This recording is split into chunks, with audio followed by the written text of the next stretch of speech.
आत्म अभिमानी बनकर इन कानों द्वारा अमर कथा सुनने की, ज्ञान की गहराई में जाकर ज्ञान को धारण कर आत्मा भाइयों को आप समान बनाने की, बाप समान नॉलेजफुल ब्लिसफुल बनने की, सोमरस पीने की और पिलाने की।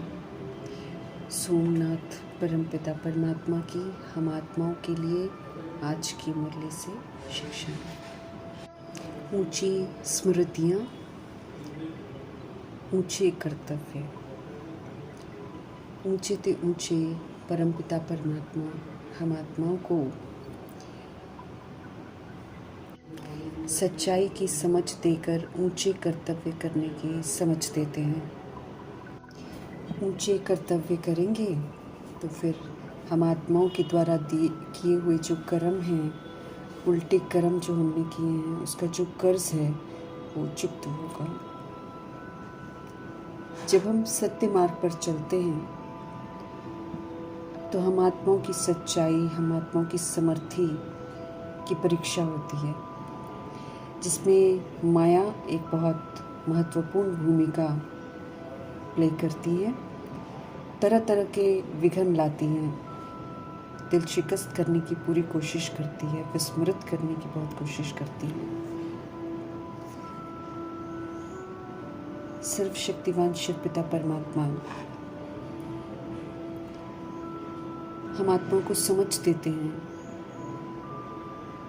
कि माया तरह तरह के रूप लेकर आएगी, लेकिन हमें माया के विघ्नों को पार कर माया जीत बनना है। विघ्नों से हमको घबराना नहीं है, लेकिन विघ्नों को भी पार करके विघ्न जीत बनना है। हमें माया के विघ्नों को खेल की तरह लेना है और ज्ञान रत्नों से खेल कर, ज्ञान गुण शक्तियों को यूज करके अचल अडोल रहकर, शांत स्थिर रहकर, ऊंची स्मृतियों में रहकर, ऊंची याद में रहकर विघ्नों को पार करना है। हमें मास्टर विश्व निर्माता बनना है। विश्व को गिरती कला में लेकर हम सब गए हैं अज्ञानता में। अभी समझ से हमको इसके निर्माण के कार्य में अपना सहयोग देना है। जब हम बहुत सारे पेपर पास करके विश्व निर्माण का कार्य करते रहेंगे, तब हम मास्टर विश्व निर्माता का टाइटल प्राप्त करेंगे। स्पष्ट करते हैं शिव बाबा कि जैसे बुजुर्ग होते हैं, उनके आगे अगर छोटे बच्चे किसी भी तरह का खेल खेलते हैं तो उनकी वो बचपन की हरकत को गंभीरता से नहीं लेते हैं। वो लोग हमेशा बच्चे को निर्दोष समझेंगे और उनके बोले हुए जो बोल होते हैं उसका भी बुरा नहीं मानते हैं। कोई भी कर्तव्य अगर उल्टा करते हैं बच्चे, तो भी बुजुर्ग जो होते हैं उनको निर्दोष, अनजान, छोटा बच्चा समझकर छोड़ देते हैं। उनके किए हुए कर्तव्य या उनके बोले हुए बोल का उन पर असर नहीं होता है। ऐसे ही जब हम सभी आत्माएं अपने को मास्टर विश्व निर्माता समझेंगे, तो ये जो माया के विघ्न हैं, ये बच्चों के खेल की तरह ही हमको लगेंगे। स्पष्ट करते हैं बाबा कि माया किसी न किसी चीज़ का आधार लेती है। वो किसी भी आत्मा के द्वारा हम आत्माओं के लिए समस्या क्रिएट कर सकती है, किसी भी आत्मा के थ्रू विघ्न डाल सकती है, और किसी भी आत्मा के थ्रू परीक्षा पेपर भी बन सकती है। तो हमें सदा ये समझना है कि ये जो समस्याएं हैं, ये जो विघ्न हैं, ये जो परीक्षा पेपर हैं, ये महज एक पेपर है जिसको हमें नॉलेज को यूज़ करके पास करना है, न कि उससे दिल शिकस्त होना है। माया किसी पर भी सवार होकर हमारे रास्ते में विघ्न डाल सकती हैं। हमें विघ्न डालने वाले किसी भी आत्मा का विरोध नहीं करना है, बुरा नहीं मानना है, बल्कि हमें ये सोचना है कि ये अभी आत्मा परवश है, माया की परवश है, ये भी निर्दोष है, ये भी बीमार है, विस्मृत है। इस विधि से समझते हुए शांत चित्त, स्थिर, अचल, अडोल परमपिता परमात्मा की याद में रहते हुए, संतुष्ट रहते हुए, बिना किसी शिकवे शिकायत के स्वस्थिति में रहते हुए विघ्नों को पार करना है। स्मृति सदा रहे कि हम ऊंचे कर्तव्य करने के निमित्त हैं, और ये छोटी छोटी बातें तो साइड सीन्स हैं जो हमारी ज़िंदगी में आती रहेंगी। हमें उनमें अटकना नहीं है, रुकना नहीं है, बल्कि श्रेष्ठ कार्य में सदा तत्पर रहना है। हमें मास्टर विश्व निर्माता बनना है, निर्माण का कार्य करना है।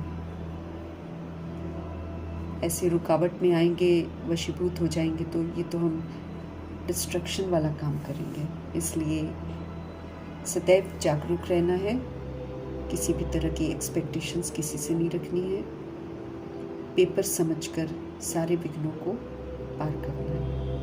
और विधि एक ही है कि कोई शिकवा, कोई शिकायत नहीं, फुल स्टॉप लगाना है और श्रीमत पर चलकर आगे बढ़ते रहना है। स्नेह, शक्ति और ईश्वरीय आकर्षण।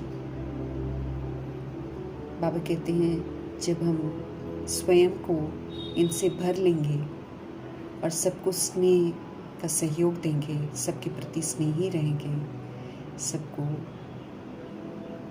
सब तरह की शक्तियों को यूज़ करेंगे, संबंध संपर्क में आते हुए समा लेंगे, समेट लेंगे, विस्तार को सार कर लेंगे, सहन कर लेंगे, सबको रूहानियत का सहयोग देंगे और बुराइयों का सामना करके रिएक्ट, रिजेक्ट नहीं करेंगे और श्रीमत पर चलकर अलौकिकता अर्थात ईश्वरीय आकर्षण से खुद को भरपूर कर लेंगे, तो जाहिर सी बात है कि हमारी जो अलौकिकता है वो सभी आत्माओं को सहयोगी बना देगी, क्योंकि ये अलौकिकता सुखदायी है, स्नेह सुखदायी है। और जब हम अष्ट शक्तियों को यूज़ करते हैं तो उससे भी आत्माएं बड़ा सुख अनुभव करती हैं। जब हम सबको संभाल लेते हैं, समेट लेते हैं, सबको अच्छाई का सहयोग देते हैं, तो वो भी फिर सहयोगी बन जाते हैं। तो विशेषताओं से खुद को संपन्न करना है और सबको सहयोगी बना लेना है। अव्यक्त इशारे आजकल हमको मिल रहे हैं ज्वाला स्वरूप स्थिति में स्थित रहने के लिए, क्योंकि आगे चलकर श्रेष्ठ कर्तव्य करने हैं। ज्वाला स्वरूप स्थिति, आत्मिक स्थिति, परमात्मा की याद की स्थिति, बीच में देह का भान नहीं होता है। तो जब हम ऐसी स्थिति में रहकर परमात्मा से कनेक्ट होते हैं तो शक्तिशाली याद का अनुभव करते हैं। बाबा से फिर बहुत सारी प्राप्तियां होती हैं। बाबा हमको समझ देते हैं कि हम सभी आत्माएं अब ज्वालामुखी बने, क्योंकि जब तक हम ज्वालामुखी बनेंगे नहीं तब तक हमारे आसुरी संस्कार जो हैं, आसुरी स्वभाव जो हमने 63 जन्मों में बहुत पक्का कर रखा है, वो भस्म नहीं होगा। तो इसके लिए अपनी स्थिति जो है वो पावरफुल होनी चाहिए। शक्तिशाली याद से जो प्राप्तियां होती हैं बाबा से, वो जो प्राप्तियां हैं वो आसुरीपन को ख़त्म करने में बहुत मदद करती हैं। स्पष्ट करते हैं कि जैसे देवियों की यादगार मूर्तियां जब बनती हैं तो उसमें दिखाते हैं कि उन्होंने ज्वाला से असुरों का संहार किया। बाबा स्पष्ट करते हैं कि वो जो अकासुर, बकासुर, भस्मासुर दिखाते हैं, ऐसा असुर कोई व्यक्ति नहीं होता है, बल्कि ये जो आसुरी ताकत होती है रावण की, कंस की, ये हम आत्माओं के अंदर प्रवेश कर जाती है। तो वो देवियों ने किसी असुर का संहार नहीं किया है, लेकिन जो आसुरी शक्तियाँ हमारे अंदर आ जाती हैं देभान, दे अभिमान में, उसको वो भस्म करती हैं। तो हमारी ज्वाला स्वरूप स्थिति का यादगार है, जो हम संगम युग में शिव बाबा के कहे से धारण करते हैं। जब ऐसी योग की ज्वाला हम आत्माओं के अंदर प्रज्वलित होती है, तो फिर बाबा कहते हैं उससे फिर ये कलयुगी संसार जो है जलकर भस्म हो जाएगा। अर्थात यहाँ का जो अत्याचार, भ्रष्टाचार, अपवित्रता है वो भस्म हो जाएगी।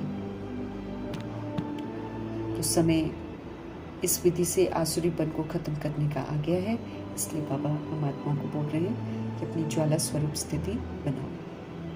आत्मा और परमात्मा की याद तीसरा न कोई। हम सभी आत्माएं इस ड्रामा के आदि मध्य अंत को अब जान गए हैं और ज्ञान का तीसरा समझ का नेत्र जो हमको मिला है, इससे हम आस्तिक बने हैं। अब आस्तिक होने का हमको सबूत देना है, अर्थात स्मृति में रहकर जागती ज्योत बनकर पाठ बजाना है। जैसे जैसे हम जगते जाएंगे वैसे वैसे ये तीसरा नेत्र खुलता जाएगा और एक दिन जब पूरा खुल जाएगा तो हम स्मृति स्वरूप नष्ट मोहा बन जाएंगे। तो परमपिता परमात्मा को जानना, ड्रामा के आदि मध्य अंत को जानना और बाप द्वारा ज्ञान का तीसरा नेत्र प्राप्त करना हमको आस्तिक बनाता है। अब आस्तिक बनने का हमको सबूत देना है। परमपिता परमात्मा हम आत्माओं के सद्गुरु हैं। वो हम आत्माओं को दुखों से छुड़ाते हैं और सुखों में लेकर जाते हैं। जब हम गुमराह हो जाते हैं तो सद्गुरु बनकर हमको गाइड करके लायक बनाकर घर ले जाते हैं। तो इसलिए सद्गुरु सिर्फ शिव पिता परमात्मा है और दुनिया में किसी को भी गुरु या सद्गुरु नहीं कह सकते हैं। पाप की दुनिया से दूर ले चलने के लिए शिव बाबा आए हैं, तो अब उनकी श्रेष्ठ मत पर चलकर हमें पापों की दुनिया से खुद को मुक्त करना है। विधि बाबा बताते हैं, उन विधियों पर हमको जरूर चलना है। स्पष्ट करते हैं शिव पिता परमात्मा कि पाप आत्माओं की दुनिया ये बहुत बुरा अक्षर है। अब समझ मिली है कि पाप किसको कहते हैं, तो समझ से दे के भान, अभिमान और विकारों से खुद को मुक्त करना है और कोई भी हमको पाप कर्म नहीं करना है। पुण्य आत्माओं की दुनिया में चलना है तो अब श्रीमत पर चलकर सिर्फ पुण्य ही पुण्य करने हैं।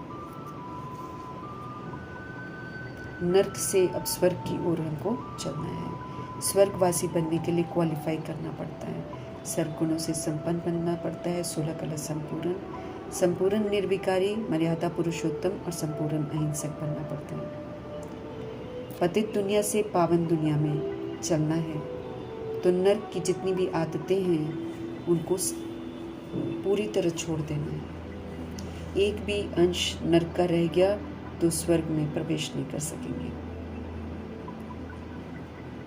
शिव पिता परमात्मा हमको तसल्ली देते हैं कि हमको थोड़ा सा धीरज रखना है, क्योंकि पापों का बोझ जो हम आत्माओं पर बहुत सारा पड़ा हुआ है 63 जन्मों का, उसको भस्म करना है याद की यात्रा में रहकर। तो इसलिए थोड़ा हिसाब किताब भी चुप करना है। थोड़ा दुख दर्द भी आएगा, कर्म भोग भी आएगा, लेकिन धैर्यता से उसको पार करना है और इस खुशी से पार करना है कि हम सभी आत्माएं बहुत सारे कर्जों से मुक्त होकर हल्की आत्मा बन रहे हैं। हल्के बनेंगे तो उड़ पाएंगे। पिछला चुकतू करते हुए वर्तमान में हमको पुण्य आत्मा भी जरूर बनना है, जो कि हम श्रीमत पर चलकर बन सकते हैं। समझ देते हैं कि जब हम पुण्य आत्मा बन जाएंगे और सारे पापों को भस्म कर देंगे तो शिव बाबा हमको ऐसी दुनिया में लेकर जाएंगे जहाँ कोई पाप भी नहीं होगा, विकार नहीं होंगे, कोई दुख नहीं होगा।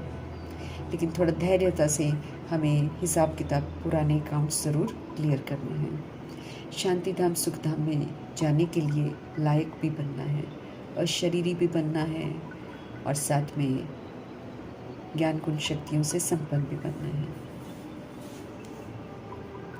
बेहद के पिताजी हम आत्माओं को समझ देते हैं कि हम सभी बहुत दुखी और पतित हो गए हैं। अब थोड़ा बेहद का धीरज रख कर हमको फिर से सुखी बनना है, फिर से पावन बनना है। आस्तिक बने हैं तो अब समझ से पाठ बजाना है। रचता और रचना का परिचय भी हमको मिला है, तो अब रचता बाप की श्रीमत पर चलकर हमें स्वयं को सुधारना है। ज्ञान का तीसरा नेत्र मिलता है तो रोशनी मिलती है कि हम कौन हैं, कहाँ से आए हैं, किसके हैं और हमको क्या करना है। तीसरे नेत्र से अब हमें हर बात को देखना है और समझना है। जब हम आत्मिक नेत्र से समझेंगे तो हमें अपनी खामियां नज़र आएंगी, कहाँ पर कैसे करेक्ट करना है वो भी समझ में आएगा। हमें अवज्ञा करके बुद्धिहीन नहीं बनना है। आदि सनातन देवी देवता धर्म की स्थापना हो रही है, तो इसमें राजयोगी बनकर इस स्थापना में मददगार बनना है, क्योंकि राजयोगी बनकर ही हम सत्यता और दिव्यता की सभ्यता को यूज़ कर सकते हैं। अपने अकाल तख्त पर विराजमान होकर मालिक बनकर अपनी कर्म इंद्रियों को चलाना है। मन बुद्धि संस्कार को ईश्वरीय कायदे प्रमाण चलाकर अब हमें सतोगुणी और सत्युगी पाठ बजाकर सत्युगी स्वराज्य लेना है। हमें याद रखना है कि हम सभी आत्माएं विश्व का स्वराज्य पा रहे हैं, विश्व के रचता बाप के द्वारा। तो गंभीरता से अपने पुरुषार्थ में हमको तत्पर रहना है। वर्ल्ड की हिस्ट्री ज्योग्राफी भी अब स्पष्ट हो गई है। मूल वतन हम आत्माओं का घर है, सूक्ष्म वतन ऑफिशियल प्लेस है जहाँ फरिश्ता बनकर जाना है, और स्थूल वतन ये 3rd फ्लोर है जहाँ हम आत्माएं शरीर रूपी ड्रेस लेकर पाठ बजाती हैं। अब ये स्थूल वतन में पाठ बजाते बजाते हम आत्माएं विस्मृत हो जाती हैं।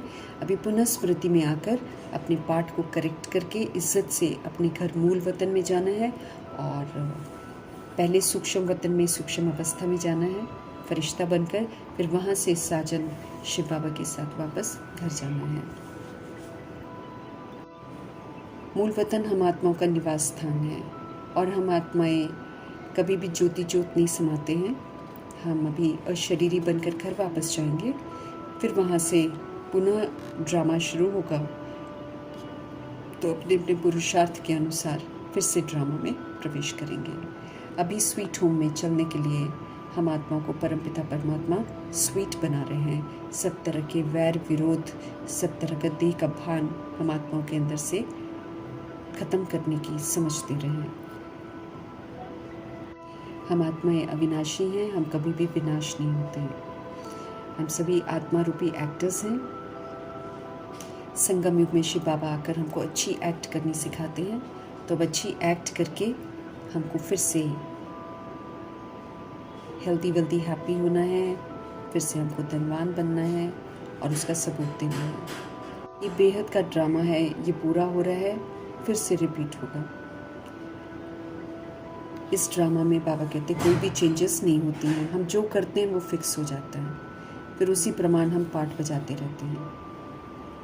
तो शिव बाबा हम आत्माओं को तीनों कालों की समझ देकर त्रिकालदर्शी बनाते हैं।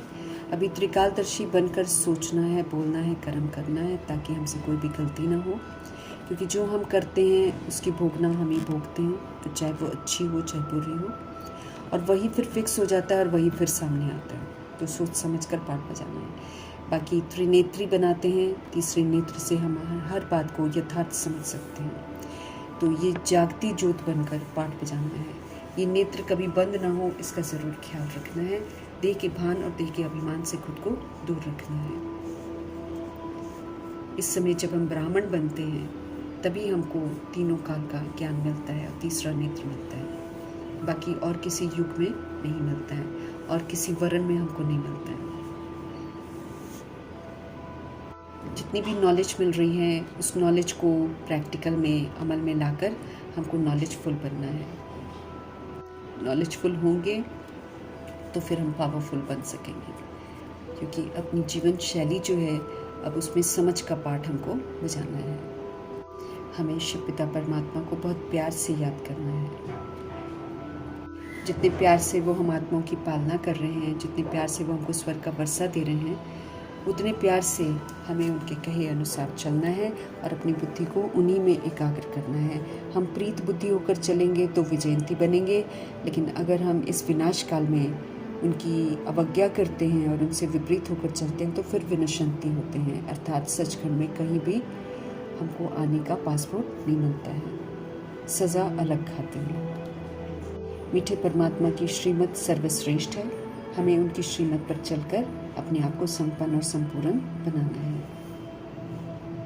धर्म स्थापक हो चाहे ब्रह्मा विष्णु शंकर हो, कोई भी गुरु नहीं है। सिर्फ शिव पिता परमात्मा ही हम आत्माओं के फादर हैं, टीचर हैं, सदगुरु हैं। उन्हीं को याद करना है और उन्हीं की श्रीमत पर चलकर हमें सद्गति प्राप्त करनी है। निराकार राम से अपने सारे संबंध जोड़ने हैं। सभी के अंदर रावण मौजूद है, इसलिए पूरी दुनिया पर, पूरी धरती पर रावण का राज्य है। पुनः निराकार राम की श्रीमत पर चलकर हमको इस रावण को ख़त्म करना है। जब हमारे अंदर से रावण ख़त्म होगा तो सारी दुनिया से रावण ख़त्म हो जाएगा। सच्चा ब्राह्मण बनकर सच्चे बाप की श्रीमत पर हमको चलना है। करण करावन हार की श्रीमत पर चलकर, जैसे ब्रह्मा द्वारा स्थापना, विष्णु द्वारा पालना और शंकर द्वारा विनाश कराते हैं, ऐसे हम आत्माओं को भी अपना ब्रह्मा बनकर समझ की स्थापना करनी है, बेसमझी को ख़त्म करना है और साथ में पालना के संस्कार भी धारण करने हैं। हमें कर्म, अकर्म, विकर्म की नॉलेज अभी मिल रही है, तो जब हम श्रीमत पर चलकर कर्म करेंगे तो हमें अकर्म के संस्कार बनाएंगे, अर्थात हमारा किसी से भी हिसाब किताब नहीं बनेगा, बंधनों में नहीं बंधेंगे। लेकिन जब हम श्रीमत के विपरीत चलेंगे, देश समझकर कर्म करेंगे, तो फिर हमारे विकर्म बनेंगे। इसलिए अब हमें श्रीमत पर चलकर आत्मा बनकर कर्म करने हैं। आत्मा बनकर आत्मा भाइयों के प्रति कर्म करेंगे तो हमारा कहीं भी कर्म बंधन नहीं बनेगा। ये अकर्म के संस्कार जो हैं फिर सतयुग त्रेता युग में चलते हैं। संस्कार यहाँ से बनाकर हमको लेकर जाने हैं। अब किसी भी तरह का विकर्म हमको नहीं करना है। देश समझकर हम जब हम कर्म करते हैं तो हम सिर्फ विकर्म करते हैं, और वो 63 जन्म हम करते ही आए हैं। अब हमको वैसे कर्म नहीं करने हैं, रावण के मत पर नहीं चलना है। एक एक बात शिव पिता परमात्मा की अच्छी रीति समझनी है, समझकर धारण करनी है। पतित बनने की घनी सजाएं हैं और बाबा हमको पावन बनाकर सजाओं से छुड़ा रहे हैं, तो गंभीरता से हमको अब पावन बनने की राह पर चलना है। हम सभी आत्माएं, चाहे मेल बॉडी में है चाहे फीमेल बॉडी में है, हम सभी आत्मा रूपी सीताएं हैं जो रावण की शोक वाटिका में कैद हैं। हम ही आत्मा रूपी पार्वतियां हैं। मीठे बाबा हम आत्माओं को अमर कथा सुना रहे हैं, तो उनकी अमर कथा सुनकर, सत्यनारायण की कथा सुनकर हम आत्माओं को खुद को रावण की जेल से छुड़ाना है, और साथ में अमर कथा सुनकर लायक बनकर काल पर जीत प्राप्त करके अमर लोक का वर्षा भी प्राप्त करना है। हम आत्माएं हैं, पाठ बजाती हैं शरीर लेकर, फिर छोड़कर फिर दूसरा शरीर लेती हैं। तो ऐसे स्व इच्छा से सत्युग में शरीर लेंगे और छोड़ेंगे। तो ये जो स्मृति है सत्युग की, ये अभी हमें समझ से धारण करनी है। ये समझ पर फिर बाबा की स्टैंप लग जाती है। फिर सत्युग त्रेता युग में स्व इच्छा से शरीर छोड़ते, कोई डर नहीं, कोई खौफ नहीं, कोई रोना धोना नहीं। इस मृत्यु लोक से प्रीत नहीं रखकर अब प्रभु से प्रीत रख के हमको अमरलोक में चलने की तैयारी करनी है। वहाँ के लिए हमको क्वालिफाई करना है, सब दुखों से अपने आप को मुक्त करना है। सेवा करके औरों को भी इस दुखदायी दुनिया से मुक्त होने का रास्ता बताना है। तरह तरह की मुक्ति के रास्ते बताने वाले मनुष्य जो हैं वो सब झूठ बताते हैं। ट्रुथ सिर्फ एक शिव पिता परमात्मा है। वो हम आत्माओं को समझ देते हैं कि विधि पूर्वक सुधर कर ही, क्वालिफाई करके ही हम सद्गति को प्राप्त कर सकते हैं। हमें अपने को आत्मा समझना है, निराकार परमात्मा की संतान समझना है, और अब परमपिता परमात्मा की शिक्षाओं पर चलकर हमें फिर से आत्म अभिमानी बनना है, फिर से सतगुणी सत्युगी पाठ बजाना है, सत्य को रियलाइज़ करना है। अब झूठ की ज़िंदगी हमको नहीं जीनी है। जो इस समय श्रीमत पर चलते हैं सत्य ज्ञान सुनकर, वो यकीनन देवता बनते हैं। श्रीमत है ही देवता बनने के लिए, लेकिन वही है कि श्रीमत पर चलने की ताकत चाहिए, जो कि परमपिता परमात्मा से योग लगाने से मिलती रहती है। जो परमात्मा के संग के रंग में रंग जाता है, वो उनकी विशेषताओं का स्वरूप बन जाता है। जैसे प्रजापिता ब्रह्मा पतित से पावन बनते हैं, ऐसे ही हम आत्माओं को भी ब्राह्मण बनकर, शिक्षित होकर पतित से पावन बनना है। पतित पावन शिव पिता परमात्मा की श्रेष्ठ मत पर ही चलना है। ज्ञान को यथार्थ समझने के लिए आत्म अभिमानी बनकर ज्ञान को सुनना है। तब हमें समझ में आएगा कि ये ज्ञान मुझ आत्मा के लिए है। हम आत्मा को सोमरस पिलाकर नॉलेजफुल ब्लिसफुल बनाने वाले सोमनाथ शिव पिता परमात्मा जी का धन्यवाद।